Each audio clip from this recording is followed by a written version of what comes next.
Oh God. Hey y'all. What's up? What's up? What's up? We are live in the building. I was about to start singing the Couples Lounge show, but this ain't the Couples Lounge. So we are talking about love is blind, baby. No more situationships.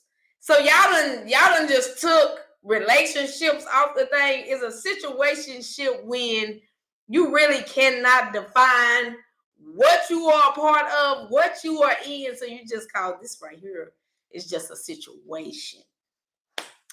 Well, let's talk about it. Let's talk about the situationships, but with Love is Blind, they was moving out of that and into some for real relationships. So I want to say thank you for joining me on tonight as we dive into episode 1 of Love is Blind, season 7, where we got to meet the couples. I'm your girl, Candace. I am a spiritual life and relationship coach, and I am going to do this breakdown, recap, coaching love series over season 7. So join me every day. We're going to do a daily show until we get to the end because I didn't have to stop my momentum because I was binge watching it because for whatever reason, I didn't realize that season 7 had started. So I had to take a pause for the cause of doing this right here. So I'm going to get back to it and finish it, but make sure you got one day to watch the show so you can join in on the conversation. So y'all, I got all my notes here because if anybody follows the Couples Lounge or you follow me on my Facebook page, Candace Tuck, you know when I get excited when I'm talking about love and when I'm coaching and when I'm talking about spiritual things and my time gets away from me. All right. That's just a disclaimer. Another disclaimer, I do not know these contestants, participants personally. You are getting my coaching perspective, my spiritual consciousness perspective off of what I am seeing. All right. So I forgot to mention on my introduction video is that I think they take their phones from them as well, based off what I heard. And so you can't even see the person you dating, like follow them on their social media. Like you have to get everything in the now. So let's talk about the people that we met on episode number 1. So we had Hannah, and I kind of gave them all like a little nickname based off their personalities. For Hannah, I feel like Hannah is just a country girl. It's just the way she talked, the twang in her talk, kind of like me. I'm from Texas, so I know I got that drawl, that Texas drawl on me. Then we met Leo. Get money. Got stacks, Leo. Then we met Nick D. Mr. Suave. Ashley just reminds me of y'all heard LL Cool J song Roundaway Girl. That's who Ashley A remind me of. Just this cool chick that's just down to earth. Like you want to hang with her, you want to chill with her. Then we have Brittany, the self-proclaimed trophy wife. Baby, Brittany was so funny to me on the show. She was funny. Garrett, I just call him Mr. Average.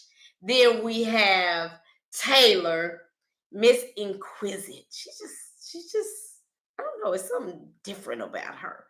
And then we have Alex. I call her Miss Fashionista. Tim was being kind of petty on this on this episode. So I gave him the name Mr. Petty, but I may end up changing that. And then we have, I don't even have a name for him. I'm just going to call him what Ashley called him. Then we have Tyler. So, I told y'all this time I was going to let y'all know who my favorite was, right? My favorite couple, y'all probably, if you know me, you already know who it is. It's Ashley and Tyler.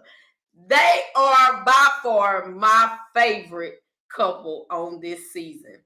So let's get into it. Let's get into what we saw in this episode. Maybe what was red flags, maybe things that we need to be paying attention to while we are dating or while you are dating. Again, I'm coming on here as a spiritual life and relationship coach, and I'm coaching love, seeing the lessons, the things that we can learn from these brave participants in this dating series. And so I'm going to start with Leo. So Leo kept saying his fear, or he didn't want women to want him for his money. But yet I tend to find, or kept realizing, that Leo kept talking about his money. So I was kind of confused. I'm like, Leo, if you don't want people to want you only for that, why are you disclosing that you got money in the pods as you are getting to know them? If you do not want somebody to, he was even telling the men, if you did not want anybody to know that, why? So if I was his coach and he was telling me that he was doing these things, my question would have been, what made you continue? Not why. What made you continue to disclose how much money you had? And I think as we would have processed that thing, he may have come to the realization that his money defined his worth. And that's a real thing, you all, in the dating scene, that people with money may tend to allow that to be how they are defined. Definitely when they've had it for as long as he mentioned he had money. And when your money defines you, you don't know who you are. And it may even, because he lived in that place of, I don't want them to want me just for my money. And he carried that into a marriage. That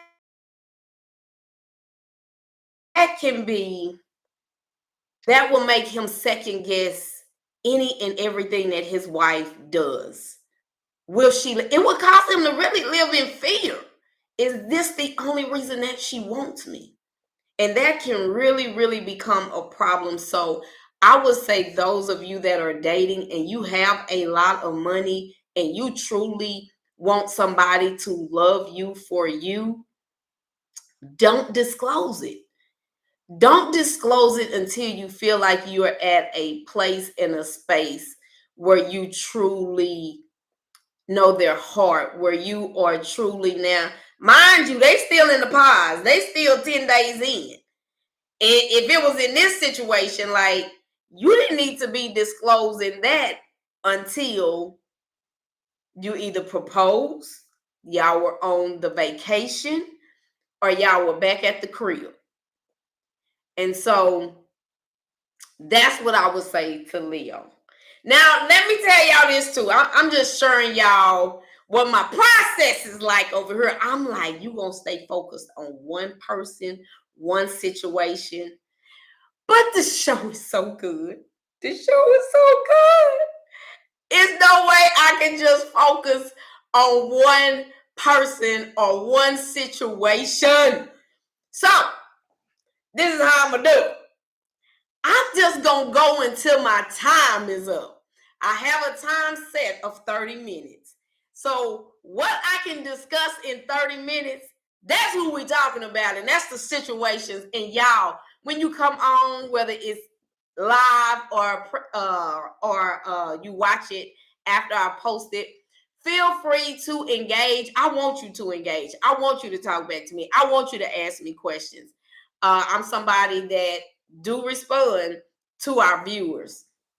And so I'm saying our because you're tuned in to the Couples Lounge show. And this is a podcast that I do with my husband normally. But today and over the series for The Love is Blind, more than likely it would just be me, but I'm trying to pull him in on some of the conversations. So then let's move on to Mr. Tim. I'm always rooting for my people. I'm always rooting for my people. Y'all. But when Tim said this, he was talking about an ex. And he said, I asked her what shirt should I buy. And she picked one color. He picked the opposite of what she wanted just to be spiteful.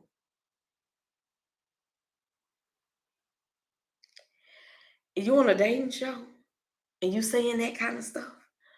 Which it's your honesty, it's your truth, it is your truth.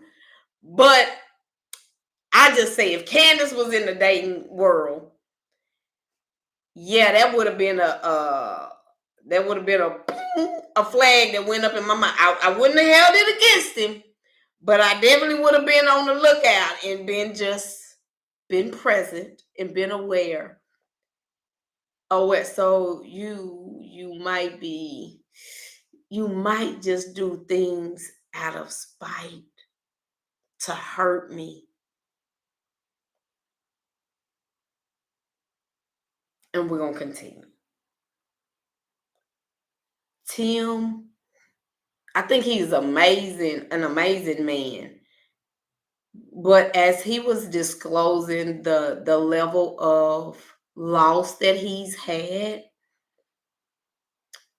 again, for me, that was something that I'm like, man, like when you're dating someone that has a lot of loss, possibly still carrying a lot of grief, you may find yourself having to kind of walk on eggshells. You have to be very sensitive to their heart. You have to be, I'm talking with my hands a lot, so I'm like putting my hands down here. You have to really understand what you are attaching yourself to because of where they are in their process. You're going to experience all of that. And Tim lost both of his sisters, his oldest sisters, leaving him as the only child. You only can imagine the protection that his parents had over him, the way that his life changed.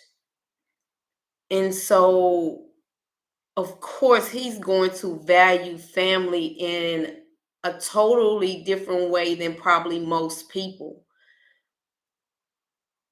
His parents are going to absolutely mean the world to him because that's literally all he has of their immediate family. So when you are dating someone that has experienced that level of grief, you have to be mindful of what possibly comes with that. And you really have to be attentive to their heart. They may struggle with loss. Y'all may be in the midst of a breakup. And if they're not mentally, like, you leaving them could trigger something. And so you have to ask yourself, are you really prepared? Yes, I'm sure you will be empathetic upon hearing it, but you have to really ask some questions, and you have to really I'm going to say really show up as who you really are, so you can see what the dynamics of this will be. And yes, I will tell everybody should be dating as your authentic self. 30 and above, you are beyond the age of sending your representative. 20, we don't really know what we're doing, dating. 30 and above, bump them representatives. We need to be showing up as our authentic self. And there is one thing that I love what Tim said on this show, and it was, I don't want to get married. I want to die married. And I that was just really, really powerful. Like for me, I heard I want to go all the way. I want to be old with the person that I marry, and I'm not trying to like do this single thing. So that was really, really a powerful thing to me. So let's move on to Hannah and Nick in their conversation. I told y'all I couldn't stick to one couple, and I can't. No more situationships. No more situationships. So Nick D was a player. Everybody thought Nick D was a player. All the women. Yep, he too suave. He know exactly what to say. Baby, Nick D is a real estate agent. He's a salesman. So yes, he knows what to say to sell an object, to sell he know what to say. But Nick was pretty cool. I don't know if y'all thought he was. He was a pretty cool dude to me. As Hannah say, I think he kind of stretched some things a little bit, but I felt like he was pretty genuine. I think he just reminded me like of being real, like green but not green. That's kind of how I saw him, like just really a young man wanting to find love. And he was having fun. He was having a time of his life in this experience, which you should be. Dating should be fun. So I commend him for that. And one of the things, if I could bring into our awareness, is this: be mindful of how your insecurities may be impacting your dating life. And I'm saying that based off some things Hannah was saying. Like, it was a fear there because, is he only dating me because he thinks I'm this supermodel? And you will kind of discover that she had some, I would say, body insecurities. And because of that, it became, but what if he doesn't like me when he see me? Be mindful of how your insecurities about yourself may be impacting your dating life. You're so concerned with this thing that somebody else may not even realize. And when you are so overly concentrated on it, you will be listening. You will hear things that ain't being said about that thing, because you just kind of waiting for the ball to drop. You waiting for it to drop. Yep, I knew it. Don't let your insecurities block you from receiving love and somebody loving you truly as you are, how God made you. You got to know that you're God's masterpiece. You got to know that you are perfect. You are imperfect, but you are wonderfully made. You have to understand, and you got to live like God didn't make a mistake. Like God put this together in my mother's womb. God did this, baby. And yeah, there might be some things that I need to rid myself of that no longer serves me that's where healing comes in. But who I am, whatever your weight is, unless you uncomfortable with it, I mean, you gotta love yourself anyway. If you're uncomfortable with it, you're carrying it, you're walking with it, you're talking. Hey, until you get ready to do something about it, love yourself.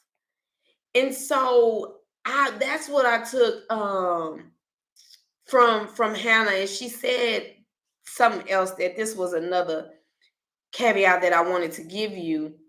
You don't have to be nobody but yourself. She mentioned, like, when she was dating other people, she had to be or do certain things basically to accept their love or to receive their love. Ain't. Nope. If they are asking you to do something that feels unnatural, uncomfortable, immoral, did I say unnatural? Don't do it. Like going to sleep in makeup? Who? Why? Ain't. No, not doing that. Be you. You show up as you so they can fall in love with the genuine, authentic version of yourself. So many times we putting on these facades to get the love. Then we got to keep all that going to keep the love. And then you go into a marriage, and when that thing is forever, at some point, the facade, the act is going to get old. And then y'all are going to have to go through this transition of, who is this? You ain't never been like this. Why you doing this now? You're going to have to go through that transition. So be ready to go through that transition when you don't show up as your authentic self. You're going to have enough transitions to go through as it is in healing and learning how to be as one. You don't want who you are to be one of the things that you got to try to work through. Somebody accepting you because you done put up a front for years. All right, we're going to move on to my favorite couple because I only got 8 minutes. So let's talk about Ashley and Tyler. Let me tell you something. The way that Tyler was so vulnerable. Now, I said this in my introduction video yesterday to you men. It is a turn on.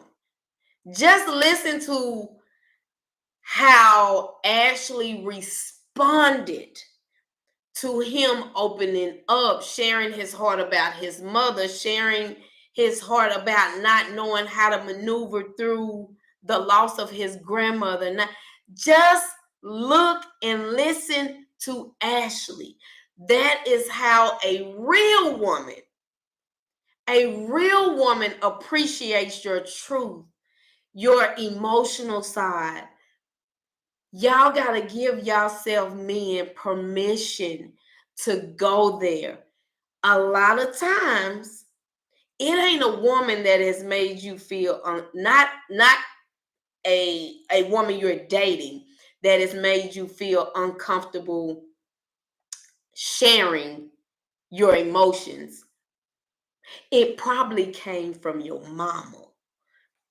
Big boys don't cry, suck it up, or society. So you have to, as a grown man, you know how it feels to be locked inside of your body dealing with these emotions and you can't talk about it. Not you can't. You choose not to talk about it. You make the choice to hold it in. Give yourself permission to break free from limiting patterns, things that no longer serve you. You are a grown man. You have emotions. You have feelings, emotions, however you want to put it. You have thoughts. You feel things in your body. Give yourself permission to be human. A real woman loves that. A real woman will appreciate that.